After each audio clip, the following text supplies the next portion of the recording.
From Men and Angels, the Deliverance Trilogy, Book 1. Written by H. L. Walsh. Narrated by Brady Smith. Chapter 1. Malak Tresh ran through the dense underbrush swiftly and quietly. He was in his element. It was night, and even though these woods were not the woods he grew up in, he did have an idea where he was headed. He also knew it would be easy to get turned around and lost in this forest.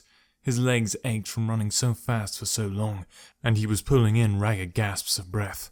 Something was hard on his heels, and he didn't know who or what it was, but it was big, and it scared him so much he didn't have the courage to even look back. He just kept running. Something hard and metal was in his hand, and it was heavy. He looked down to see what it was. It was a peculiar-looking weapon, a short staff with two swords protruding from both ends of a handle, one on each side, so that he could use either side of the staff to stab or cut at whatever he wanted. It felt good in his hand, balanced, normal, right, like he had used it all his life, and it was just an extension of his body. The only issue was, he had never seen it before. He also had his bow slung over his chest, his side quiver, and a large hunting knife on his belt. Those he recognized. However, as he ran, he realized there were no arrows in the quiver, which was probably why he was carrying the staff weapon instead of his bow, his weapon of choice. All of this only took him seconds to process, and seconds more to realize he had, in fact, gotten lost. He couldn't stop, though. He could hear the monster behind him, breathing as hard as he was, and knew it would be on him at any moment. As scared as he was, he knew he would have to turn and face the creature head-on. He had hoped to outrun it, but knew that had been a mistake now, possibly a fatal one. His mind reeled as it processed what had happened.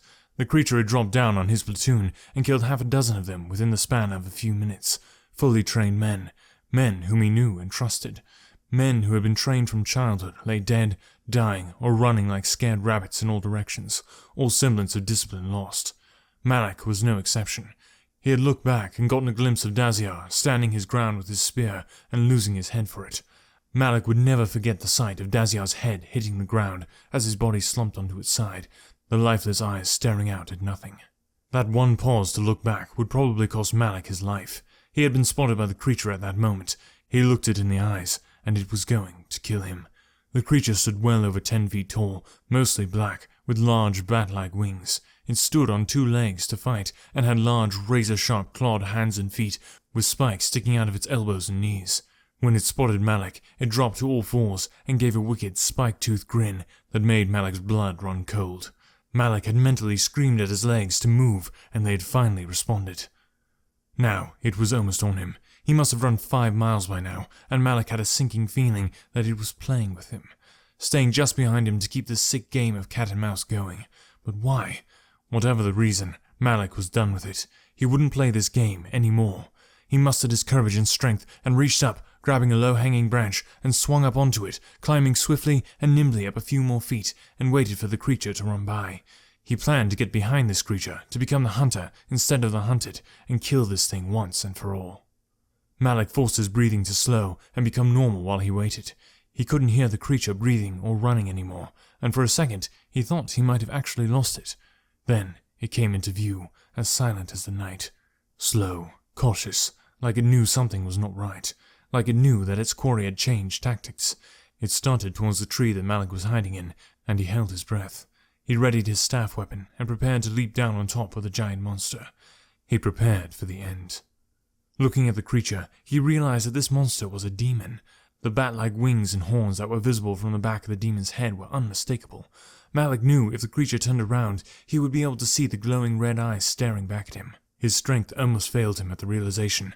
No one had seen a demon in over 2,000 years, at least no one he knew about. They were the stuff of legends, something grandparents would tell their grandchildren to make them behave. Malak pulled his thoughts back to the present and the task at hand. He would be the first to kill a demon in over 2,000 years, or he would be one of the first to die by its hand. The next few moments would decide that. The demon was almost under him now, and he would have a clear path to drop onto his back and run the blade on his staff through the creature's brain. All of a sudden the demon snapped its head to the side, or rather turned it almost all the way around behind it without moving his body, as if it heard something that Malak couldn't, and then took off at full speed in the way it had come with a flurry of wind from its wings. Malik didn't dare relax until the sound of its retreat had faded into the night entirely. He sat down heavily on the branch he had been crouching on and let out a sigh of relief. He had to tell someone what he had seen. He had to get out of here before that demon came back. He climbed down from the tree, but before sliding all the way to the ground, he looked around cautiously and listened for any sign that the demon was still around. Hearing and seeing nothing, he dropped soundlessly to the ground and stood upright. He heard a deafening roar at the same time, felt a searing pain in his chest. He was being lifted off the ground. He looked down to see a long black claw protruding from just under his ribcage, blood trickling from around the claw. The beast shook him off into the bushes, like he was no more than something distasteful that had gotten attached to its claw, and stalked off into the night in search of something else to occupy its time, leaving Malik to bleed out in the unfamiliar wounds. Malik woke with a start. He looked around the room he was in. It was his room, in the little cottage that belonged to his parents. It was a simple room made of wooden walls. There was a bed, with a wooden chest at the foot of it where he kept his clothes, 2 pegs in the wall where his bow hung, a square container with the top open that had several fletched arrows sticking out of it. There were also 2 doors, one leading out to the rest of the cottage, one leading to the washroom. He looked down at his chest. No wound. He tore his shirt over his head to get a look at his bare skin. No, nothing. Not even a scratch. He let out a breath he hadn't realized he was holding. Just the dream, he thought, but he still checked his chest again. It had felt so real. The fear, the pain. Even now he could remember every detail of the dream, as if it had been a recent memory, not a nightmare. Malik again checked all over his 6.5-foot muscular body for any wounds, scrapes, or bruises, but could find nothing that hadn't already been there the night before. Malik was taller than most in his village, standing a head above most men and head and shoulders above most women. With jet black hair and a darker complexion, he stood out like a sore thumb against the fairer skin and lighter hair of most others in the area. He hated sticking out. The kids growing up had made fun of him for being different, until one took a swing at him, and Malik had beat the bully and his 2 friends in an unfair fight. The older boys had ganged up on him, and all 3 had left with multiple bruises and black eyes. Malik didn't mind the verbal attacks. Those could be ignored. However, if someone wanted to do bodily harm to him or someone he cared about, they would be met with an unyielding and complete defense. More often than not, they would leave wounded in some way or another. Malik, in many ways, had the same childhood as most kids in the area. He had been trained for war from infancy and taught to handle several weapons proficiently. At age 20, his body was lean and fit, and even though he had a taller, lankier build than the other boys, he could best them in strength, speed, and agility. Every child was required by law to be trained in the way of combat from 5 years old until they were 18. After that, they, or more often than not their parents, could choose what they wanted to learn, and many let their fighting skills lapse. This had been set up since the fall of man to sin in the Garden of Eden, when war had come to the earth. When Satan, the lord of the demons, brought his army to earth to cut the race of men, God's creation, from the earth, and the hosts of heaven had responded. Since then, demons, angels, and men had been locked in combat for thousands of years. At least, that's what they had been taught. There had been peace for more than 2,000 years now, and many questioned if the war was finally truly over. People had a choice to make once they came of age at 21. Side with the demons or side with the angels. They were required to live in a neutral zone, an area where war was not allowed, for a minimum of 2 years. After that, they could make their choice if they desired, or stay in that zone. This had been set up shortly after Cain made his choice and killed Abel, and man joined the ranks of demons to kill the angels and march on heaven's gates themselves, or so the story went. Once that choice was made, there were very few who changed their minds, and Malik wondered if the ones who did convert had ever actually chosen, or if they simply said they did. They had all been taught these stories by their parents. However, for the last 2,000 years, there had been no sightings of either angel or demons, and there had been relative peace, aside from the normal crimes of men. This choice had been on Malik's mind since he turned 18, and the dreams had started. He was still considered a kid, and he imagined rightly so, since the average person lived to be around 700 years old. He was little more than a week from turning 21, and his whole world was being turned upside down. Again. Malik sighed heavily, got up, and went to the washroom. It was a small room with a tub and an elevated basin for a sink. He splashed the room temperature water on his face to clear his mind. He had lived in this cottage for most of his life. First with his parents until they had died when he was 12. That was the first time his world was turned upside down, and then returning when he was 18 to live here on his own. His father and mother were good parents while they lived. They had moved here from a faraway place before he was born. He didn't know where they came from, just that they had settled here to raise him. This town was all he knew. When he was younger, on his days off from training, his father would take him deep into the woods for days at a time, teaching him how to survive. Hunting, trapping, herbs, shelter, and crude weaponry, you name it, and he knew it. A week before his 13th birthday, he had gone to Daziar's house for the night. Daziar was his best friend, and in many ways the brother he never had. Daziar's birthday was only a couple days away, and they were both going to celebrate their birthdays together. A large storm hit that night, and they had taken shelter with the rest of the town in the underground bunkers that were dug into the ground for just that purpose. He had never worried about his parents, because he knew they would have done the same, but when his parents hadn't come for him, doubt crept in, which led to fear. By the third day, Daziar's parents, Daniel and Janari Woven, had decided to take him back to his cottage that was a few miles out of town. When they got there, the outside of the cottage was almost untouched, but the inside was a wreck. It was as if the storm had hit the inside of the house, not the outside. His parents were nowhere to be found. He didn't understand then, but he knew now that something other than the storm had driven his parents from the house, though there was no evidence as to what. After that, he had stayed the next few days with Daziar, while the villagers had searched the area. They had never found his parents' bodies. They assumed the wild animals had taken them. They held a vigil the next day, since there was nothing to burn at the funeral pyre. The next few days were the hardest of his life. Daziar's parents took him in and treated him as their second son. Daziar had two sisters who were much younger than them. Emmeline, who was now 12, and Marletta, who was now 10. They had become like Malik's sisters, and he made sure to watch over them. Now Malik lived alone in his cottage, though there were very few nights where he slept at the cottage. Most nights he spent out in the wilderness, even in the winter, finding that more comfortable than any bed. He knew that some of the villagers talked about how odd he was, and spread wild rumors about him being part wolf, or at least was raised by them. The only basis of truth in those rumors was that his closest companion was a wolf. Her name was Sky. He had met her the winter of his 14th year. She had sprung one of his traps that was set for a wild dog that had been taking a farmer's sheep. When he had seen her, he knew it wasn't her who had been hunting in the area.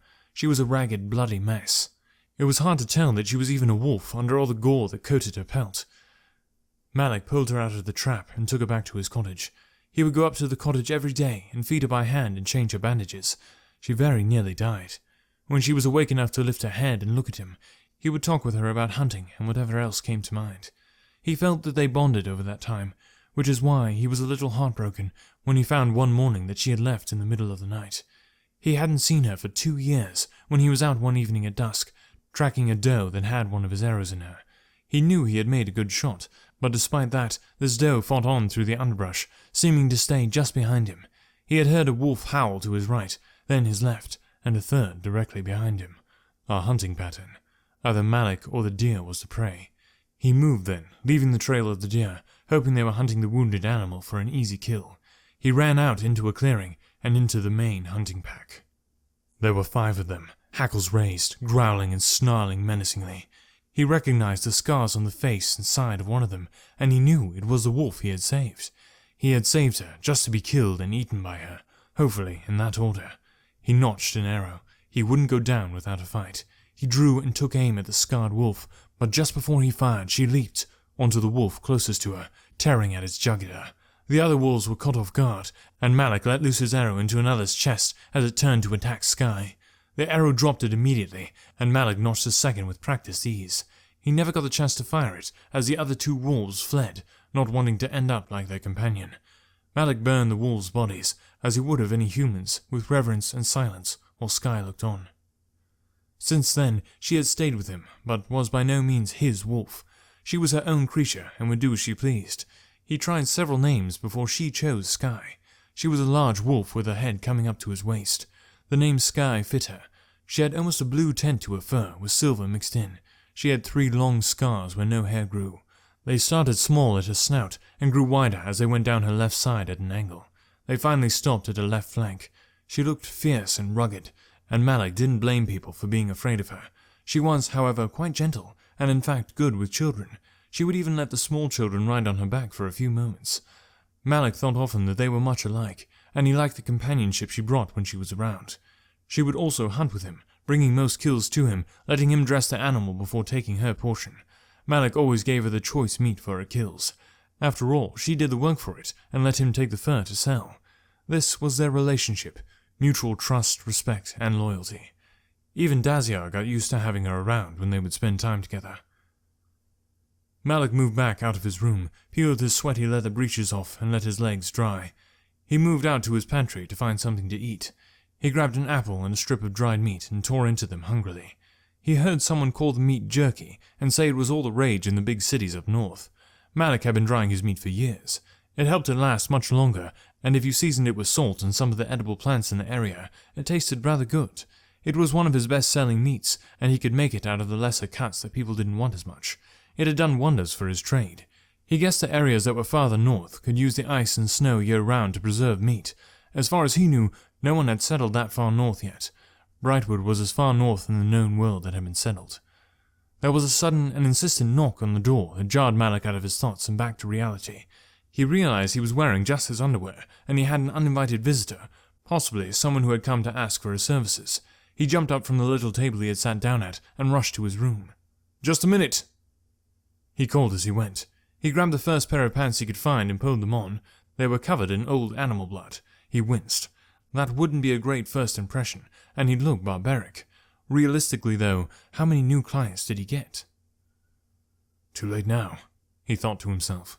He moved quickly to the door and pulled it open. It was a rather nervous-looking man, although who wouldn't be nervous under the watchful eyes of Skye, who was laying as non-threateningly as a 4-foot-tall muscular wolf with nasty-looking scars could lay. When the man saw Malik in his blood-streaked pants and chiseled upper body, his courage just about failed him.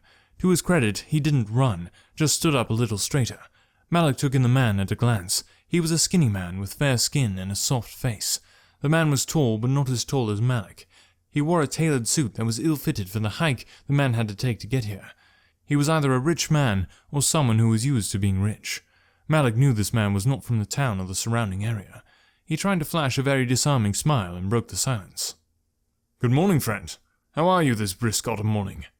Malik said, in a purposely cordial and proper voice. He smiled again. Fine, thanks." The man managed to stutter out. There was an uncomfortable silence as each one waited for the other to talk. Malik was again forced to break the silence. "Can I help you with something?" Yes, my family and I just moved into the area." The man finally got out, and his accent stood out like a sore thumb. He was definitely not from around here. "We're starting a farm on the south side of town. I was told this was where to find the best hunter in the land. Is your father home?" Malik bristled. "Sir, do you think me too young to be the best hunter in the land?" he said, echoing the man's words. He continued without letting the man speak. "I am who you want. My late father taught me much in the short time he had, and I've only added to that knowledge since he passed." Malik could tell the man was caught off guard once again. "They sent me to a boy?" he asked, as if Malik wasn't there. "They sent you to the best hunter in the land." Malik was starting to get angry now, and a little hurt. "If you wanted someone older, you should have gone to the tavern in town. The older hunters will be there getting drunk off their wages. When you want someone who actually knows what they're doing, you can come back and be a little more cordial." Malik went to slam the door, but the stranger got a boot between it and the jamb, stopping it from shutting. "Please, excuse my rudeness and careless words," the stranger apologized. "I simply was told the best hunter would be here. I was not told your age. I trust the word of the man who sent me, and your age will not be a problem for me." Malik opened the door again, still peeved at the man. "Who sent you?" "The general store owner. As I understand it, you have done work for him in the past and done a good job," he replied. "I've done work for almost everyone in this area," Malik said, and then asked, "Are you kin to anyone around here?" The man continued. "My brother has a farm on the east side of town. His name is Arjun Rebella. He has a daughter around your age. Her name is Honora." "Oh." It was Malik's turn to be a little taken aback. "You're Arjun's brother? You look nothing alike." "Yes, well, he got all the muscles in the family, and he was never one to slow down," the man mused. "But where are my manners?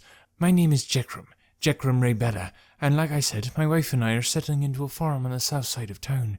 We are needing someone to come and hunt something that has been taking our animals. We're just getting started, and can't afford to lose too many. I'm Malik. Are you and your wife going to be handling and living at the farm? Again, Malik couldn't keep the surprise out of his voice. Unfortunately, yes. Jekram seemed a little put out at that. Our third brother, the oldest, spent most of our wealth, and now, it would seem, I've almost run out as well.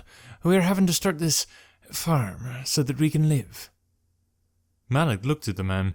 He said the word farm in such distaste that, personally, Malik didn't care for the man at all. But he was the brother of a good man, and on that merit alone, Malik would take the job. I'll take the job.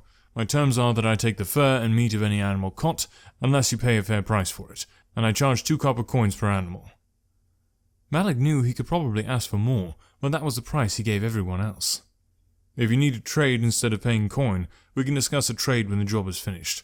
Also, I will not pay for any damage done by any animal to your land or property. Malik put his hand out to shake on the deal. Jekram looked at Malik's proffered hand and then back up at Malik. You don't want anything in writing? He asked. A man's word is his bond around here, Malik warned him. If you break the trust, word spreads fast in a small town. People will be less likely to deal with you the more that trust is broken. I will meet you tomorrow morning at your farm. Duly noted. Jekram took Malik's hand and they shook on it. Do you know where my farm is? As I said, word spreads fast in a small town, and I already know where the old farm south of town is. Malik pulled his hand back. Now, I must begin my day. Too much daylight has burned already. Jekram looked confused for a moment and then took a step back from the door. Very well. Tomorrow morning, then. Good day. Jekram turned, jumped at the sight of Sky again, and hurried off almost at a run as she loosed a playful growl at him. Sky, Malik reprimanded. I know you have to give off your persona of vicious and dangerous, but you don't have to scare all my customers. She came over to him, and he squatted a little to be on eye level with her. She looked him once in the face. All right, I forgive you. Malik chuckled and scratched behind her ears. I have to get dressed now. Have you eaten breakfast? He looked around her to see the remnants of an animal she had killed and eaten. I guess so, and you didn't even leave any for me. He pushed her hand to the side playfully. She excitedly growled and nipped at him in response. With this, Malik changed to a fresh pair of pants and pulled a brown wool shirt over his head. He grabbed the belt with his knife and quiver still attached and put it on. Some archers preferred their quiver to be attached to a sash on their back, but Malik much preferred it by his side. When the quiver was attached at the back, it required a half quiver, or one would never be able to pull the arrows. Unfortunately, that means if they had to run, they were more likely to lose their arrows. No, the side quiver was the way to go. The draw was much more fluid, and the new arrow could be drawn much faster without the danger of losing them if the archer had to move to a new cover or tactically retreat. After he strapped on his belt, he moved to the wall where his bow hung, strung it, and set it against the wall next to the arrow container. He selected 3 arrows from their wooden holder and checked that they were still in good firing condition and put them into his quiver. He was good to go. He grabbed the rest of his uneaten breakfast and headed out the door, pulling it shut behind him. Sky was waiting, and Malik could swear she had an impatient look on her face. Sky didn't like going in any building, even for a few minutes, though she would make exceptions sometimes. Malik never tried to make her either. It was against her nature to do that. She had a cave nearby that no one knew about. She slept there when it was too cold or too hot for her liking. All right, girl, I'm ready, he told her, and she fell into step with him. Today was Malik's day for a supply run into town. He headed for his cart. It wasn't big, just a small, simple thing that used manpower. He didn't have a horse or mule, just his own 2 legs and Sky, but she would never stand to be hooked up to it. Going down into the valley wasn't the hard part. Getting back up to the cottage with all the supplies he needed would be the challenge. The path was just a worn, winding trail and had a few potholes in it, but Malik made sure they never got too large. Malik had been slowly making the trail straighter. As he needed firewood, he would select the next tree that was in the way and fell it with his saw. Then he would cut it into small pieces, and he would haul it back up to his house to split and burn it for heat. It was a bit of work, but he hadn't found one that he couldn't cut down yet. As Malik grabbed the cart, he threw his pack and bow onto the cart and started down the hill. The cart had 4 short wooden walls to it, with one side that slid in on grooves. This was so he could load it easily and then secure the back so the cargo didn't fall out while he was rolling it uphill. Sky jumped in the back and lay down, placing her head between her legs. She looked at him. He feigned exasperation with her and said, setting the cart down and turning to look at her. Really? First you make me do all the work, and now you're going to make me carry you too. You've gone too far this time. He wagged a finger at her nose. I have a mind to turn this cart around, young lady. She just snorted at him and closed her eyes. Fine, you just stay there and see if you get any of Mr. Raybella's honeycomb candy. At this, Sky's ears perked up and she opened one eye at him. That's right, you heard me. We are headed to the Raybella's farm, and if you aren't nice to me, I won't buy you any candy. This will be the last batch of the season, you know. It will be too cold for his bees soon if it isn't already. Sky growled menacingly at him, as if to say, you wouldn't dare. Malik continued, undaunted by what would sound to most people as anger in the wolf's growl. Oh yes, you just remember who is holding the coin purse around here, but... He let the last word hang in the air for a second for dramatic effect. I guess you can stay in there on the trip down. Just not on the way back. You're getting too fat for that. She jumped to her feet in indignation and barked once in his ear. All right, I meant muscular. Don't get your tail in a knot. Malik chuckled as Sky huffed once more and flopped down, jarring the cart. Malik plodded along in silence, leaving him to his own thoughts and plans for the day. As they came out of the trees onto the open, they could see the town down in the valley about a mile away. They could even see tiny people moving around within the tall, wooden walls, going about their normal day. This was Brightwood. There were too many people for Malik's liking, even though it was just a small town. With a population of a couple hundred people residing within the walls, it was one of the smallest towns in Angel territory. Around Brightwood, there was a large wooden wall about twice as tall as Malik. They had catwalks on the inside of the walls for guards to walk around, unseen by any enemy looking at the wall from below. Although those walkways haven't seen a guard on them in well over 1,000 years. Mostly they are used by lovers and children, taking a leisurely romantic walk under the starlight or used in some game, respectively. Malik lived on the Angel side of the Divide. The Divide was a large valley between the Demon and Angel territory. It was where the first battle between Angels and Demons was said to have been fought. This valley formed a V toward the northern sides of the continent and had a landmass in the middle of the valleys. This natural formation of the land gave them an obvious area to put the neutral city. On the demon side of this neutral ground was a swamp. Malik had heard a few stories about it, but not many that he would believe. On the angel side was some gently sloping hills where the farmers would take their livestock. Malik caught movement ahead, which pulled him from his thoughts.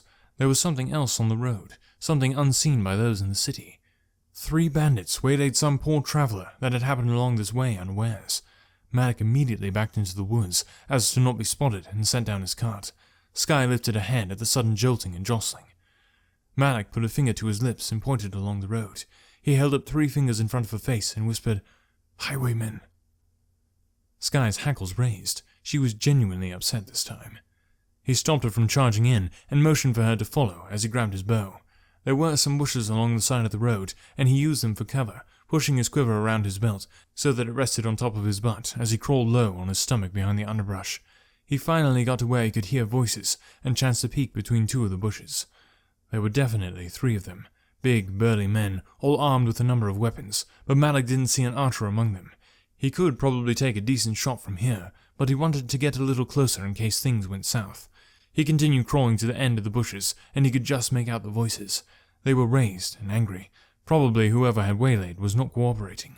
That was good and bad. Good because it took them longer to steal whatever they were after, so Malik could line his shot up without having to rush things. Bad because the highwaymen would be getting angry, and they don't think particularly well when they were angry. Malik might have to kill one, maybe even 2 for them to survive the encounter. It also put the innocent man at risk when things got serious. Malik peered through the bushes as he notched an arrow and judged the distance to the highwayman who had his back turned to Malik. Then one of them drew their sword. So much for getting to line up my shot, Malik thought ruefully. He stood up, drew back his bow, and let it fly. The arrow zipped through the air, just grazing the ear of the thug standing with his back to Malik, and embedded itself in the shoulder of the man who had drawn his sword on the traveler. It caught everyone by surprise, and stopped the man's attack cold. All 4 men turned to look at Malik, the 2 uninjured highwaymen drawing their swords. Malik already had a second arrow notched and the bow drawn. "Now, I could have killed any one of you I wanted, but I took a wounding shot," Malik called to them. Sky growled next to him for extra emphasis. He continued, "I could easily change my mind to put both of you down before you could make it to me." The highwaymen looked at each other. "I suggest you sheathe your weapons, drop those belts, and walk away," Malik called. The 2 uninjured bandits were more than happy to oblige and started backing up. "Wait!" The third bellowed at them, and they paused in their retreat. He was obviously the leader. "This loser can't stop us all. Why are you backing down?" The leader then spun the traveller around and put the sword to the man's throat. "Now, drop your weapon and back off." Malik saw the traveller was, in fact, Jekrom, and started to lower his bow. The bandit took his eyes off Malik for a second to look triumphantly at his comrades, who had stopped moving. Malik snapped the bow back into place, drew and released the arrow with one swift, fluid motion. The arrow flew, and as the bandit returned his focus to Malik, the arrow pierced through his left eye. The man screamed, dropped his sword, clutched the arrow, and fell to his knees. Malik notched his third and final arrow, but it was a needless action as the two bandits that had dropped their weapons ran for it. The third one got up and started running as well, but he had a harder time seeing where he was going and stumbled several times as he ran. Malik put the arrow away and moved forward to the shaken Jekrom. "Are you all right?" Malik asked, not looking at Jekrom, but examining the weapon and belts that had been left behind. Jekrom didn't respond. Nothing spectacular, though there were a few silver coins in one of the purses still attached to the belt. He collected those and put them away in his own coin purse. He picked up the best of the swords and tossed it at the still stunned Jekrom. It landed at his feet, bounced once and smacked into his shins. That seemed to snap him out of his silence. "What? You shot him?" he stammered. "Yep," Malik replied calmly. "Didn't give me much of a choice, did he?" "You could have killed me!" Jekrom raised his voice, suddenly shouting. Anger boiled in Malik's stomach, but he pushed it down, opting for the calmer response. "A simple thank you would suffice." "Thank you?" Now Jekrom was shouting. "If you ever point that thing at me again, I'll go to the local authorities and report you." Malik couldn't stop the angry reply this time. He stood up and advanced on the hapless man who seemed to shrink. "I saved your life, technically twice, in the span of a few moments. Next time I'll just leave you to them. Oh, and good luck finding the local authorities. The only person keeping the peace around here is you and me." He motioned to the sword still on the ground at Jekrom's feet. "You would be smart to take that sword and get someone to retrain you to use it." Who does this guy think he is, a king? Malik thought in disgust. Malik grabbed the rest of his stuff off the ground and headed back towards his cart. Sky fell into step with him, shooting a venomous look toward Jekrom. Jekrom quickly pulled up the sword and ran to catch up. "You're not going to just leave me out here alone, are you?" "I don't make it a habit to keep cowards as company," Malik retorted, still seething inside and not slowing down even one bit. He made it to the cart, and Sky jumped back in, but didn't lay down. Instead, she stared Jekrom down. "What if they come back?" He stopped short of the cart, watching Sky. Malik said nothing. "I apologize for what I said earlier," Jekrom tried, seeming to calm down a bit. There he goes, apologizing again, Malik thought. "I was scared, and it was rude of me. Let me pay for your trouble." Jekrom reached for his coin purse, which jingled loudly. It was full of coins. "I don't want your money. That's what made you a target in the first place," Malik said.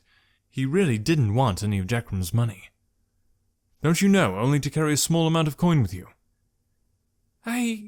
Jekrom started to say something, but the words died in his mouth. He let his breath out and inhaled again. His voice was better under control when he spoke again. "To tell the truth, I don't know much about the rules of this land. I am used to living in a city with men whose job is to keep the peace. Please, let me at least replace the arrows you lost when that brute fell." "Fine," Malik replied. He still wasn't happy with the man, but would let the matter drop. "If that's what you wish, I'll accept, though I make my own shafts and fletching. All I need is the arrowheads." "Then you'll have a half-dozen of the best heads the blacksmith makes." Jekrom beamed at him as if they were the best of friends. Malik sighed and pulled the cart out of where he had hidden it before. Sky lay down so she wouldn't have to balance on the moving cart. However, she was not relaxed as before, but watched Jekrom. He could tell she really didn't trust this new traveling companion. They walked almost half the distance to the city before Jekrom couldn't take the silence anymore. "So, may I ask you a question?" he asked warily. "I can't stop you," Malik replied tersely. He hoped the man wasn't going to try and pry into his past. He didn't necessarily have a hard time talking about it, he just didn't want to get into it with Jekrom in particular. "I don't promise an answer, though." "That's fair," Jekrom replied, and looked over at him curiously. "Why didn't you kill the bandit?" "What would that have accomplished?" Malik asked. "Well," he started. For one, there would be one less bandit in the world, but I think it would have been a more strategically sound action. Malik thought about what he should tell the man. He decided to play with him. I would have to bury him if I killed him, he stated flatly, or at least drag him from the road. Jekram's jaw dropped, and he openly gaped at Malik. What did you think I was going to say? Something like, everyone deserves a second chance, or I couldn't take another man's life?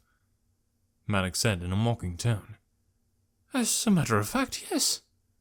He was still shocked. I'm not sure if he did deserve another chance, Malik explained. He had his chance to leave and didn't take it when the other two did. They will think twice before they try something like that again. Besides, not many men change their ways once they are set. So, your reason for not killing the man was truly so you would not have to deal with the body? Jekram asked, verbally pushing for the true answer. The truth is that I don't take a life unless there is a need. I knew he would not kill you once he had enough incentive not to. He was a coward. Malik set the card down and turned to look at the man in the eyes. His kind prey on the weak, projecting strength by making his prey cower under his presumed power. He, in fact, is weaker than the men he preys on. I saw it in his eyes. When someone comes along who stands up to him, he will hide behind someone else. What I've learned is that you can't trust anyone to protect you, willing or otherwise. There is always a way around them. Malik flexed his hand before picking up the cart, and they started moving toward the city. Once they see they aren't safe as they perceive they are, they will flee.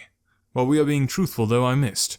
I had intended to scare him, which is what happened, but I intended to scare him by taking a small chunk out of his ear. This drew a small shocked look from Jekram, and he opened his mouth to object, but shut it without any sound coming out.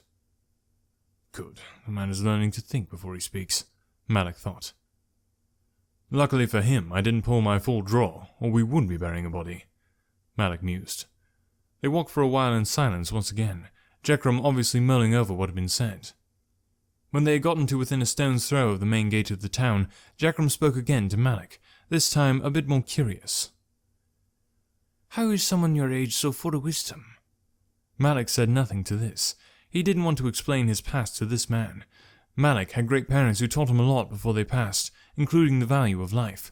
However, he had done a lot of growing up in the years that he was on his own, and had decided for himself what he believed and how to live. He supposed he had grown up more than many his age, though he never thought about it much. They passed through the gates in silence, and it seemed like Jekram had decided to drop the subject. He turned toward the blacksmith's shop, even though that was not originally going to be his first stop. He wanted to be rid of Jekram and his questions. As they approached the blacksmith's shop, Jekram tried to pry once again. So, where are your parents? Dead, Malik replied shortly, and refused to say anything else to the man's many questions that followed.